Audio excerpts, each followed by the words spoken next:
Thank you very much, Thomas, for the intro. Yeah, I'm not going to do any advertising. Just my template says branded. That's the only thing that I'm going to do. But really more talking about myself and my relationship with user research. So as Thomas mentioned, I'm a head of product at TestingTime, and I worked before in other startups, but I'm coming from a background in quantitative finance, so nothing to do with user research.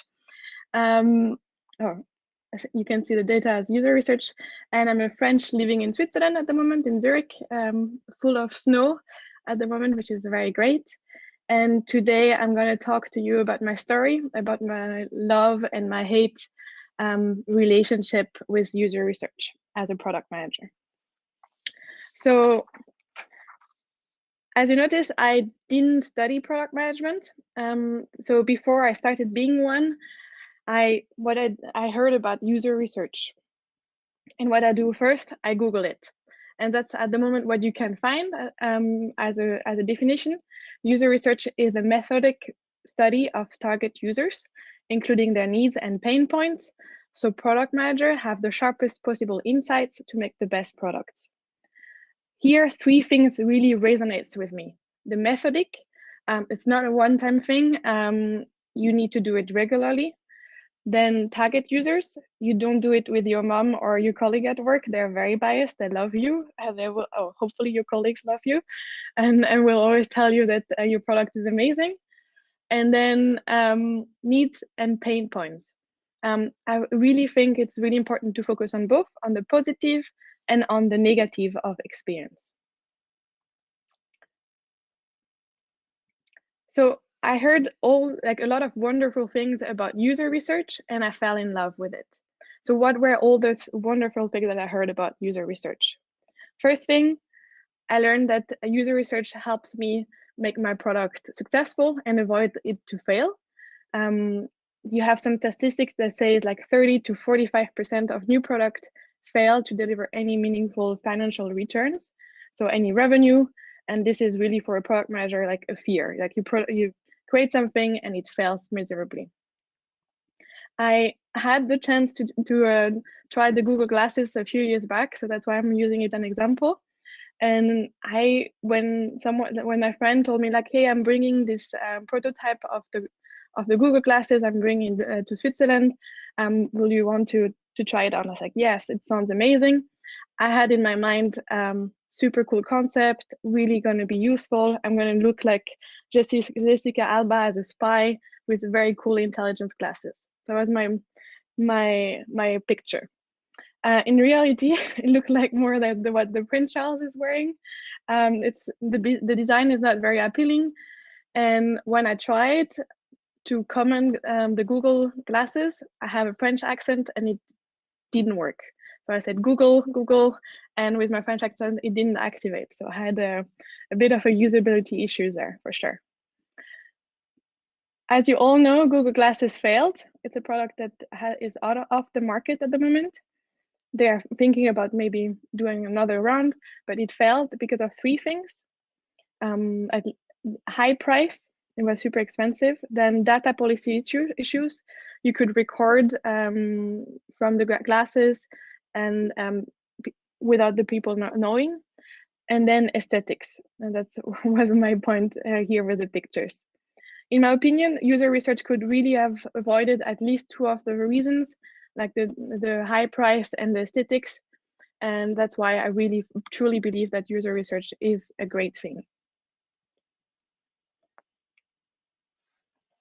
Another reason why I love user research is that I know it's not only saving money, resources, time, but also making money. So it's called the return on investment of user research. And for me, that was like a wow moment. So, okay, it's not only like kind of a must do, but it's really like something that can push me and then create even more revenue that I expected. So, for example, the Walmart released a new shopping cart. And what they did is that they did a lot of user research rounds to do it. And this increased their number of visitors by 214% and increased their sales by 160%. So these are, for me, crazy numbers. It's like, okay, kind of optimizing for 1 or 2% here and there, but really like it shows the true power of user research. So after all those good things that I heard about saving my product, making it successful, like even earning more money than I planned, I said to myself, so why don't I still hate doing it? Like, why can't I convince myself or persuade myself to do it? So I reflected on the why. For me, it's like exercising. It's like healthy food and annual checkup. I know those are good things for me. I really, truly do. And I know that I should do it, but I failed to do them, or at least I failed to do them methodically. And for me, it's the same with user research. I know I need to know the people who are using my product, for whom I'm designing the product, for whom I'm developing the product. But I still don't do I just still didn't do user research. So I was like, hey, why? And I had also a lot of excuses. So I really like, that's few of them that I do it myself, or like I heard other product managers say. So I can start with no time. Sorry, like I have this urgent deadline. I need to push my product out, or I will do it next time. It's not the right time right now. So I push maybe from one phase of the product development cycle to the next phase. I have no budget, especially with Corona. Sensible topic. Then I use best practices, or I use what my competitors are doing. I can just copy paste instead of doing research. I know already it's a good idea. I have no user research in my team, so not the knowledge. Users don't know what they want. That's kind of the faster horses versus a car from Tom Ford. Or I have no access to my users. That also happened when you, for example, have a product that do B2B2C. So you don't have access to the end users. Or the founders already decided. That happens a lot in startups environment. Or I already know what my customer needs and wants. So all of these excuses, I had them, I still have them. It's something that comes back and forth in my mind as a product manager. So based on all those excuses, what made me change my mind? So first, I'm really privileged that I am in a company that is for user research, and where I don't have to convince the founders or the management team. And I also chose this company because they are focused on user research. So it's similar to like searching for a body to go running, so you are accountable. I search for a company where user research is in the center, and push myself there. But mostly it's because I learned it the hard way at TestingTime. I'm going to tell you the story about TestingTime now. It's a product that was developed at TestingTime. And when I arrived, it just got released, and then it just was live. So what was the principle of this product? As you know, we recruit participants for professionals who want to do user research. So we really search for the participants. How it works is that you tell us which target group you need. We find the matching testers, we schedule them, and after you run your user research, we pay them. And TestingTime now was kind of the instantaneous testing time. So it was the idea that you go from a scheduled user research to a real-time user research, that you could ask right now to someone, your target group, a question that you have about your product. It was kind of like remote hallway testing, instant survey, micro interviews. It was perfect for those. So how would it go? You will come to the TestingTime Now website.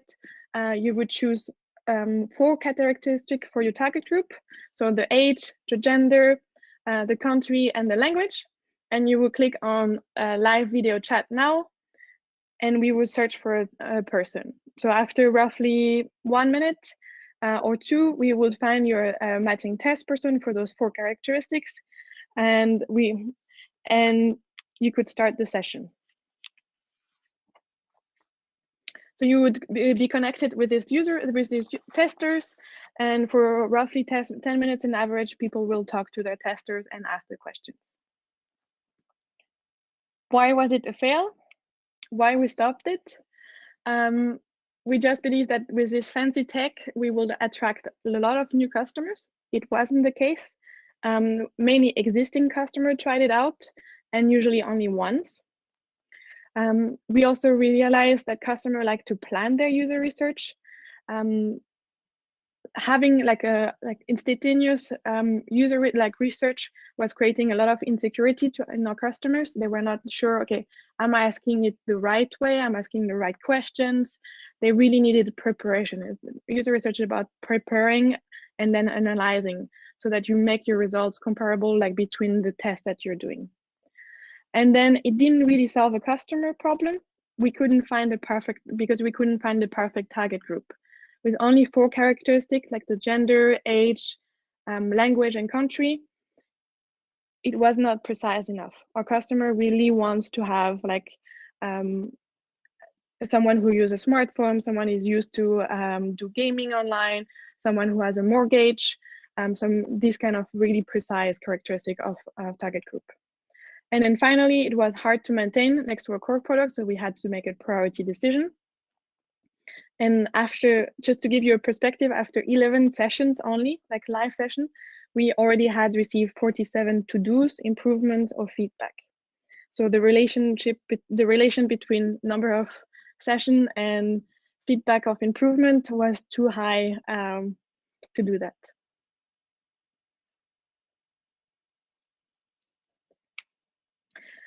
So after learning the hard way I needed to learn to fight my excuses and to integrate user research in my day-to-day as a product manager.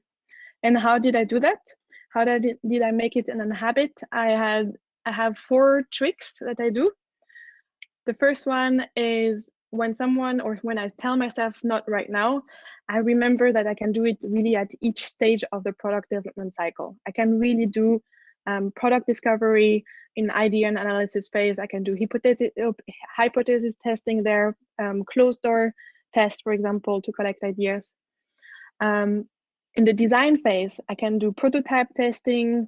For example, in the technological development, I can do beta testing. And on the ongoing usage, I can do really like more quantitative research, analyzing conversion rates, for example, and then maybe digging deeper by doing more qualitative interviews. I used to do a lot of testing on the design when I started and on the technological development. So here, a lot of prototype testing. This was easy. Okay, you let people go through and they tell you, they think out loud and tell you what they like and what they don't like. And then in technological development, that's where the place where I was more comfortable with the engineers and then kind of feeling myself if it's now working as planned or not. So more beta testing. And I really over the years changed my mind to do it more on the ongoing usage. And this also went in the same direction of release or output driven product versus outcome product. I really needed to push for having more user research on the outcome. Did I really manage what I wanted to achieve? Did I really solve a customer problem? And on the idea and analysis phase is like more the question, am I building the right thing? Is this my new idea, my new feature, a good thing or not? Or can I solve the problem in another way? The second trick, when I hear myself telling, hey, I have no time to do user research, it's not a priority, I made it part of the roadmap for the product team. So I really went from having 2 big blocks in the roadmap of having product development, which is quite big and quite broad, where there was user research, but it was more ad hoc kind of things. It was not really planned. And then in a technical implementation, it took longer because we had some iteration in the technical implementation. We had in the beta testing, we realized that some flows didn't make sense. We had to redesign it and so on and so forth. On the second roadmap that we implemented later on, you can really, like, you have a dedicated time to user research. And I think that's that's really good for all your team. I have a UX and I have a UI, and for them it's really important to know, okay, my prototype is going to be tested at this moment, and then I have like an entire week to do prepare the test, run the test, and do the analysis.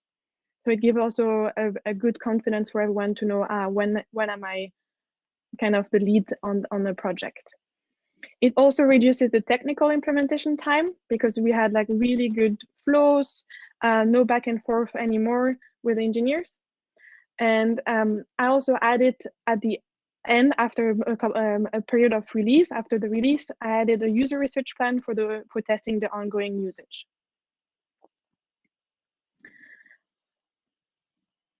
I must say that this took me a while. I implemented it only last year, because you need to have a kind of a feeling of how long user research lasts for your team. Like, for example, right now I could tell you prototype testing. I need 1 week for preparation, for 5-6 test users and analysis.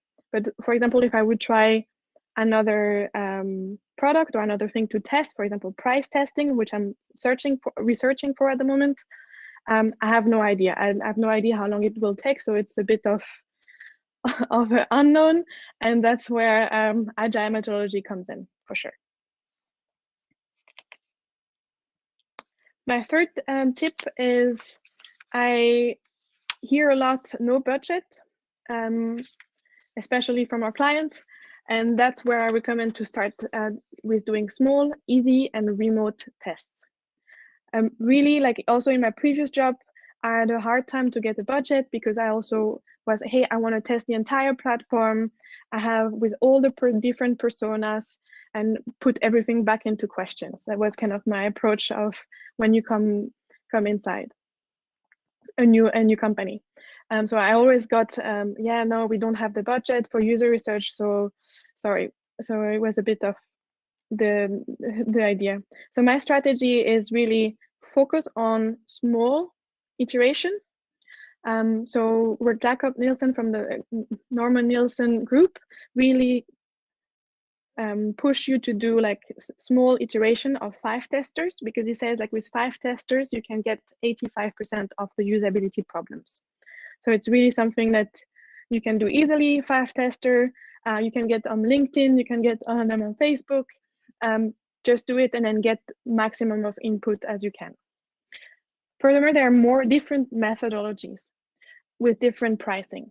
So a guerrilla testing, which means going into the street, just asking 5 person, or going on Clubhouse and asking 5 person is cost you nothing.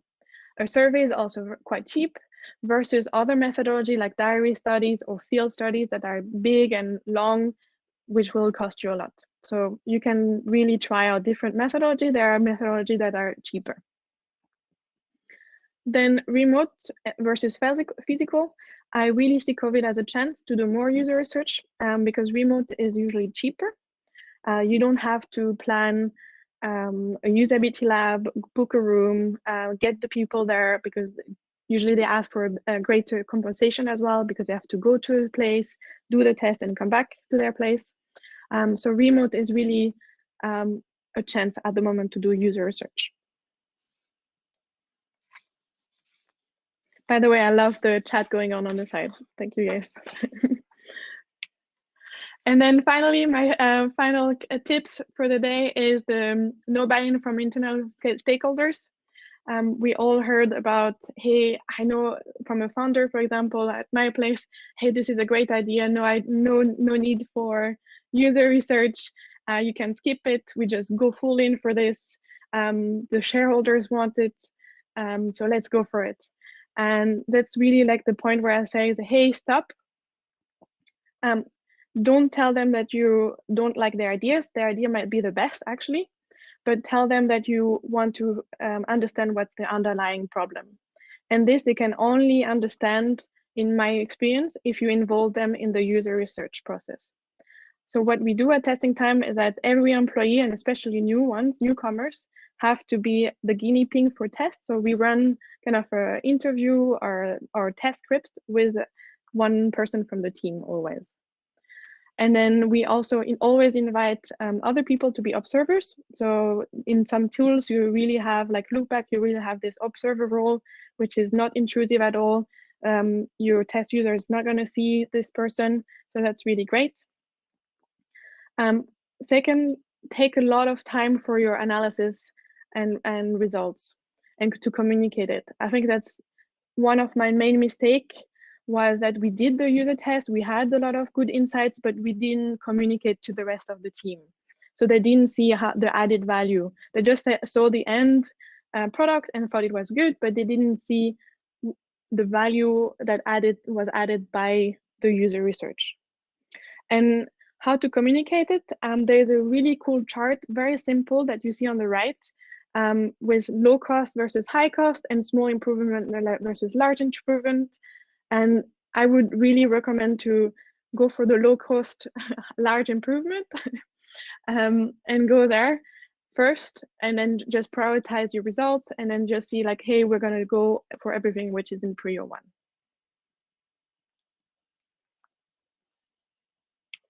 So to summarize, I still have a lot of a hate relationship and still have to push myself every time to do more user research for all the stages.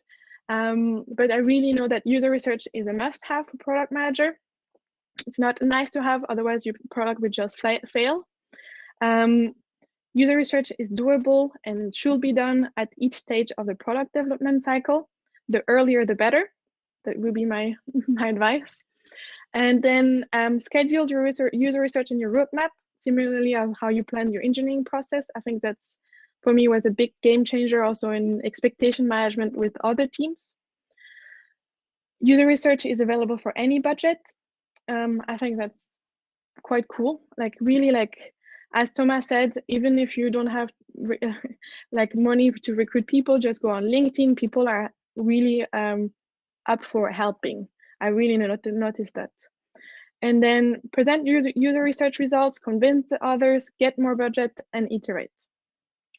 Final word, user research will happen with or without you, so make it an habit. Thank you guys for listening.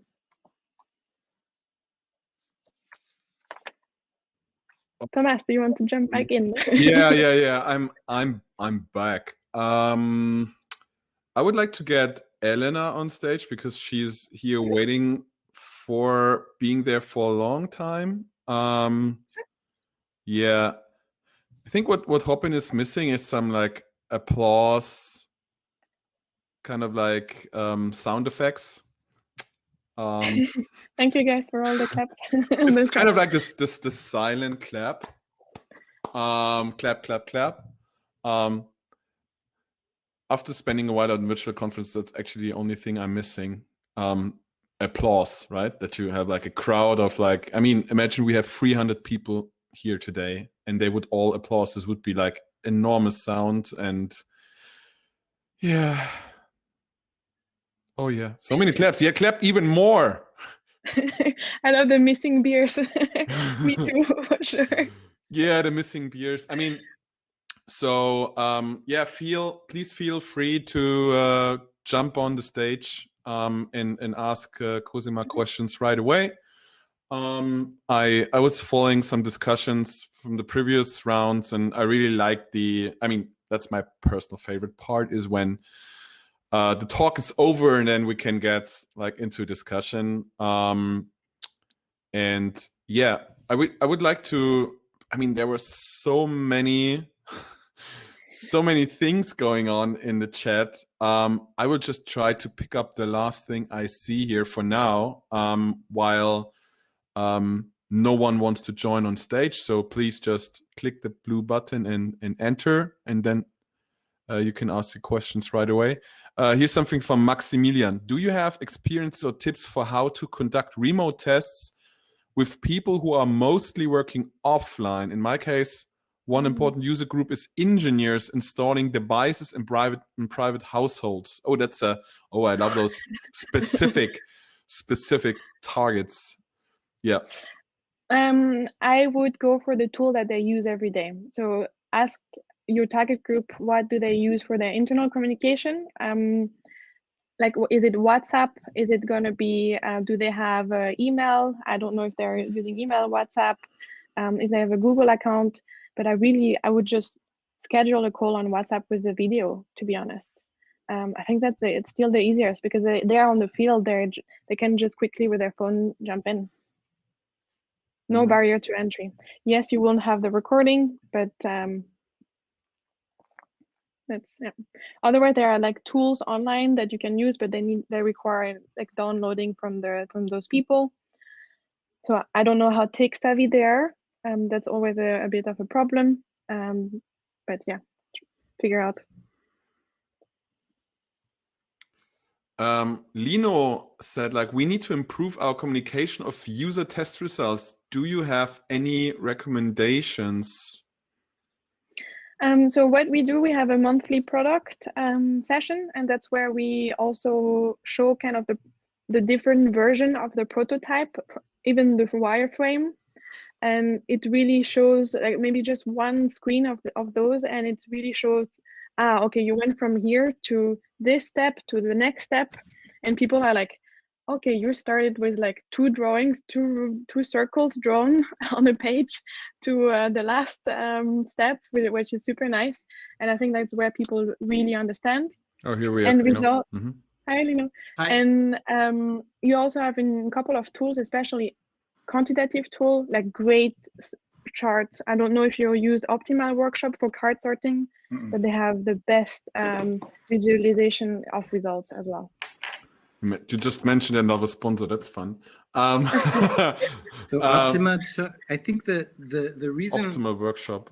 We have about 4 apps, and those apps, like, we kind of need to give an update regularly because we do testing pretty much every 2 weeks for 2 or 3 of the products. So it's just hard to have something standard that we can share with the whole company, that everyone can, have a very high level view on the status of each of the apps, because they're very complicated flows. And we're just kind of struggling a bit right now. So just any best practices that you've had in the past or so for flow testing. Well, we do flow testing. We found that doing it with sort of Zoom interviews, just with privately found users, has been the best result so far. Yep. And but it's just hard to get the results sort of in a digestible package at the end. So there, like, if you have a flow as well on prototype, I would really suggest to do unmoderated tests. Or they're called click-through tests. Yeah. Where you give them a goal, like maybe, hey, order this particular product, and then you see really like in the unmoderated flow where they go. And you don't disturb them, you don't influence them, and then you can really show. There are even like tools with heat maps where they show in the process that's where people stopped or were lost or like took more time to find the solution. And I think that's really powerful. Okay, that's really good feedback. Thank you. Anyone else who wants to jump on stage? Maybe Alexander. Maybe Cosima, you can unshare your screen. So we we can see people faces. Hi, Alexander. Hi, I'm calling from here. I saw you already today, by the way. I know, it was a bit hard with the guys. Another thing, a technique that is probably not while you're doing weekly tests, but you're doing a new product, because you're a researcher. And for me, it's kind of weird that role is split, because I work for smaller companies, so we do all that ourselves, the research in the beginning, and there is no project manager involved, basically, unless the project is big. But the note taking or you usually observe more people who talk about the product, and I involve other people who don't have the UX role, and when we observe and we talk about how to code that. And what I mean by coding is that we try to figure out, kind of categorize all the observations we've made by ourselves first, then we join, then we put it on the board, and then find some kind of pattern or organization, in a sense, to say, okay, this is how we're going to document. Okay. You have our parameters to measure. So I see what you mean, and I see your problem. When I do qualitative testing, I sometimes also add some quantitative questions. So after a prototype, I ask like, hey, from 1 to 6, and not 1 to 5, but 1 to 6, how would you rate the flow of this, your journey today? How would you rate the design today? And then you can ask this at different moment on the flow. And this gives you an indication of, okay, did the task that I had for this part of the flow is well understood or not? You will see, even with 5 people, if you have like between 5 and 6 rating, all good. You don't need to dig deeper. If you have a couple of outliers, you need to understand why because they're like more pessimistic people or not. Or what's the problem. And that's the moment where you compare notes and dig deeper in your notes. And this will save you a lot of time in terms of analysis and results. Be careful of cultural differences. German, for example, in my opinion, usually tend to rate a bit lower. So 4 to 5 are like really good grades, while like UK people will more like be 5 to 6 all the time. So this is also something to be mindful when you do qualitative tests. Yeah. And I heard 1 to 6. Why? It's because you can't have a 3. You can't be like in the middle. That's really Swiss, and a lot of Swiss people do it, and I don't know what to do with those.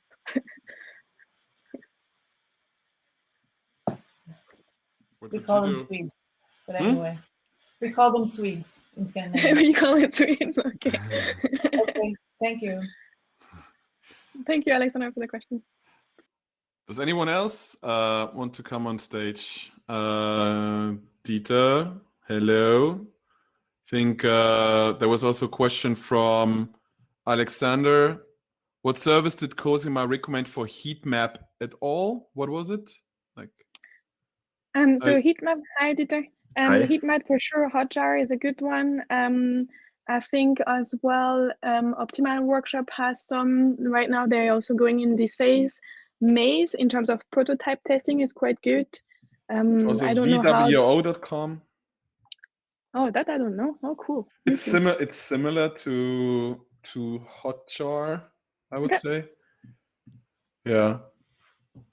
Very cool. Yeah. I will send a link. They have heat maps, on-page surveys, all this kind of stuff. Amazing. Yeah, I mean there are a lot of tools. I mean that's the good news. So it's not an excuse, right? Oh, I don't know how to do it. I mean, come on, there are thousands of tools. Dieter, what is your question? Yeah, hi together. That was really amazing. Thank you very much. Thank you Thank for you. the input. Really liked it. Talking about development processes, like whether you are in a waterfall process or in an agile development, does this make any, or does this have any kind of impact on your task in the user research, or doesn't? No, it does. So we have a kind of a mix. We do more Kanban, but I see it in different teams around me, like who use really like waterfall and Scrum. And Scrum is more like you really need to have an idea of how long it's going to take. And this makes it very hard. And there you need someone like more senior, or like you can maybe do some research, like how long usually it takes to test a new flow, for example. For waterfall, it's easier. There it's just more about like convincing everyone that you need to take time for doing user research, because you can do it as long as you can, basically.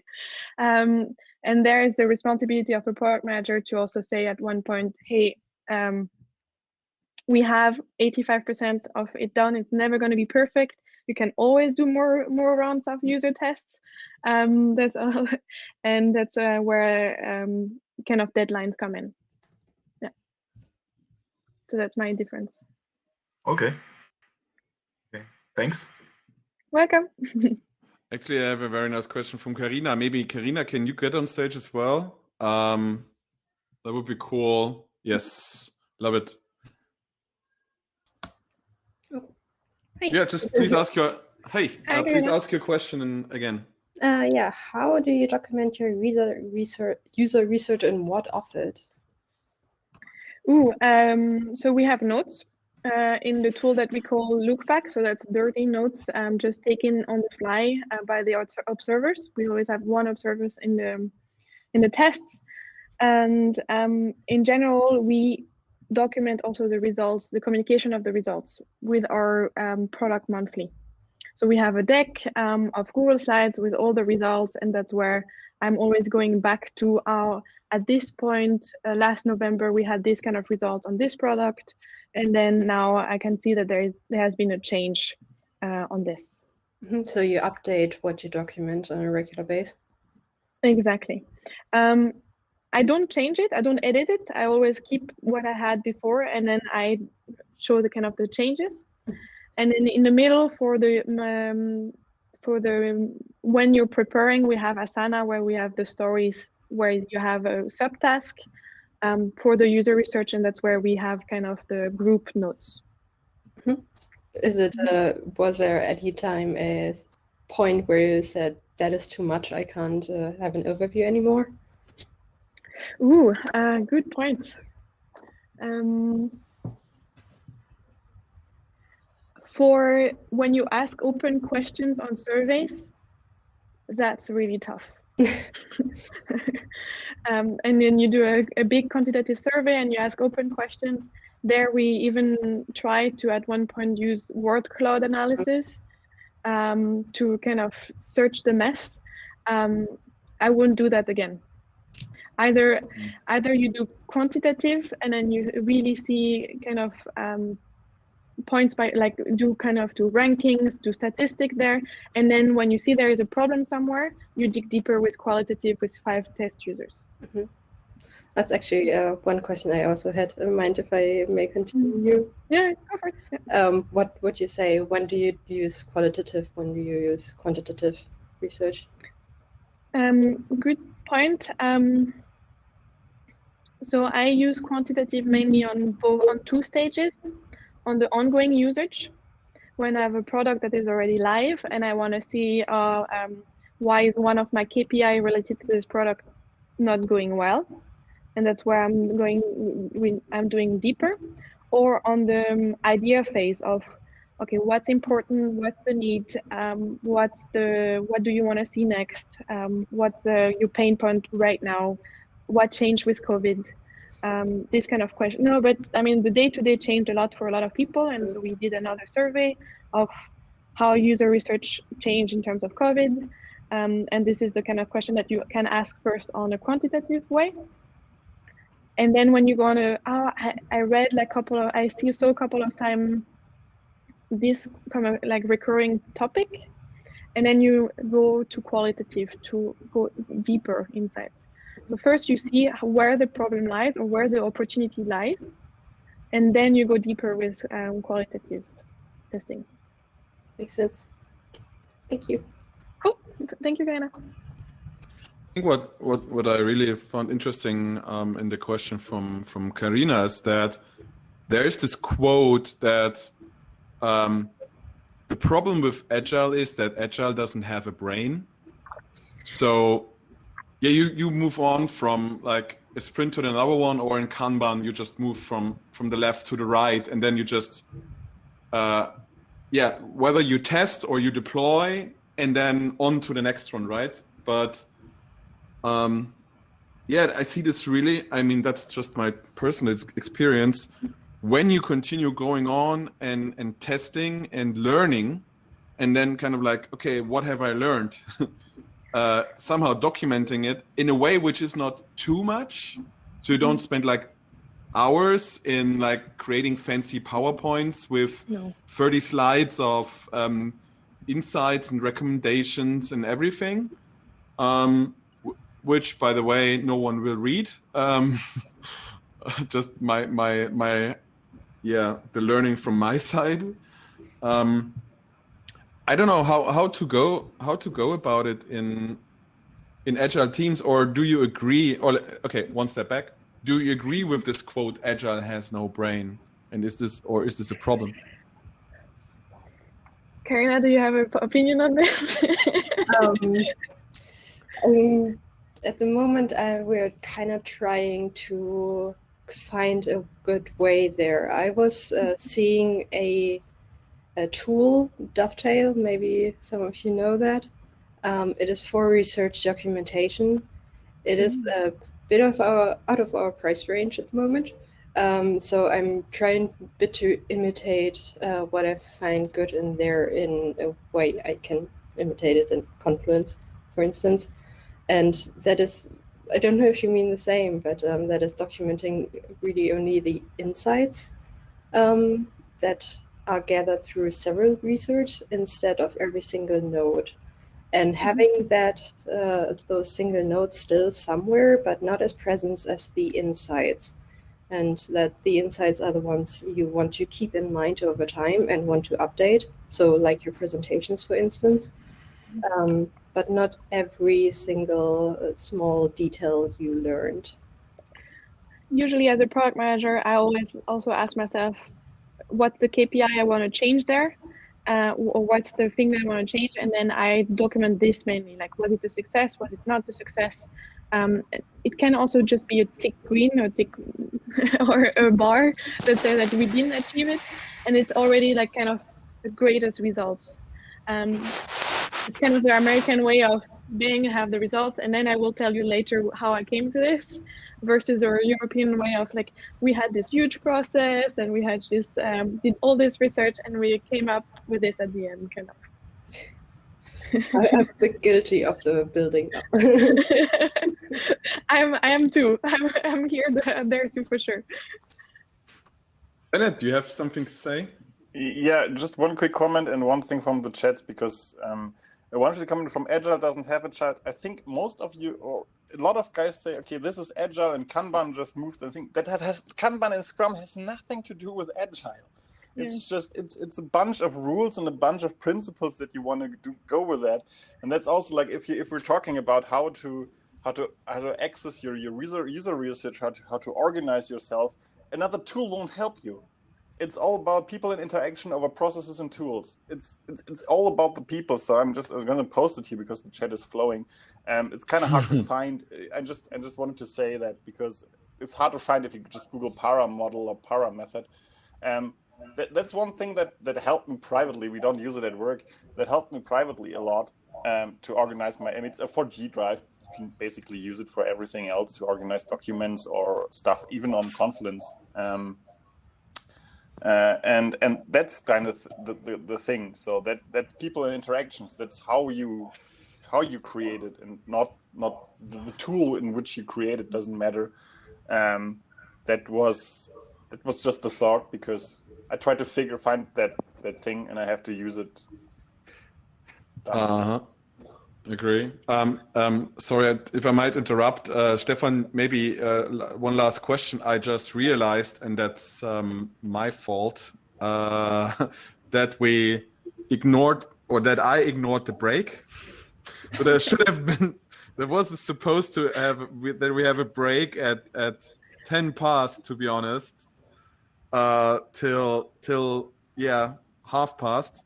And then the session with Megan and Katie will continue in 3 minutes. So sorry for that one. But I would say, I don't know, whoever needs a break, I mean, you can just leave, take a sip of water, or maybe eat something. Hopin works on mobile devices as well. This is what I did in the last conference. I just took it downstairs, continued watching while having a snack. So that should work. So Stefan, one last question from your side, or impulse. Yeah, and I'll make it quick. Just one more comment. So I was just thinking that I have two sides in me. The first one is basically asking for a tool to manage all this research data and to integrate it, analyze it, note everything down. But then I was thinking about Bennett's comment, and I think this is very valuable. It's actually, and this probably also ties back to one of the agile principles, right? It's more about communication. It's more about bringing the knowledge to the team, to the whole organization, instead of documenting everything, because in the end, no one needs that. And I guess, yeah, it's always, you have to find a balance between those two things, obviously, but probably the focus should be more on the latter than on the former. Mm-hmm. Yeah, that's a value I see in the approach of only looking or documenting or communicating the insights, and not every step you had to get to that insight. And I really agree with Madita on the chat, like saying like you should involve your team. I think it's totally right. Like from the beginning, get the people. They will also maybe remember something else than you did that is as valuable. And I think that's really great. Yeah, for sure. I would also say, actually, I realized, that's just my 2 cents, that this documentation need and having something written down or so, it's a bit overrated. What you should do is actually create a culture where your teams can learn and teams can exchange, and yeah, where people want to stay at your company for a long time. So I experienced that, like being in a team where no one left the company for 5 years, and then first one said, "Now I need to go," and we were like, "What?" So actually, so the knowledge stays in a team, and you learn continuously, and this is so exciting that everyone just wants to stay and they're curious. Okay, what's the next thing we can learn and improve, right? So the knowledge stays in the team. Maybe that's another approach. Alexandra. Okay. One last one. Okay. I'm a very bad timekeeper. I just want to comment on that. Part of communication has to do with different times to independently think and then to think together. And this flexion between private thinking and communal thinking is very important, because or else we're going to act as if we're heads are cut off like chickens, you know, to the slaughter, acting in panic, not well thought out thoughts. And actually, when creating a PowerPoint or a presentation or a report that's very arduous, I know that is not what most people like, but doing that collaboratively online in different locations is a smart thing, because then you sort of collaboratively form an informed opinion together when you write together and when you try to present that for other people, because by nature of presentation, you conduce your message to a very minimum, just like when you design, and you're absolutely sure of what you're saying. You're not just blabbering out. You actually, it's very ironic. I don't really like Jeff Bezos much, but he only receives written essays as a contribution from his colleagues, which are well thought out thoughts. So that's something to think about, I think. Definitely a good thing to think about. I will ask my team to do essays from now on. No, I'm not saying that. Some videos which have been edited thoughts by yourself, you know? Yeah.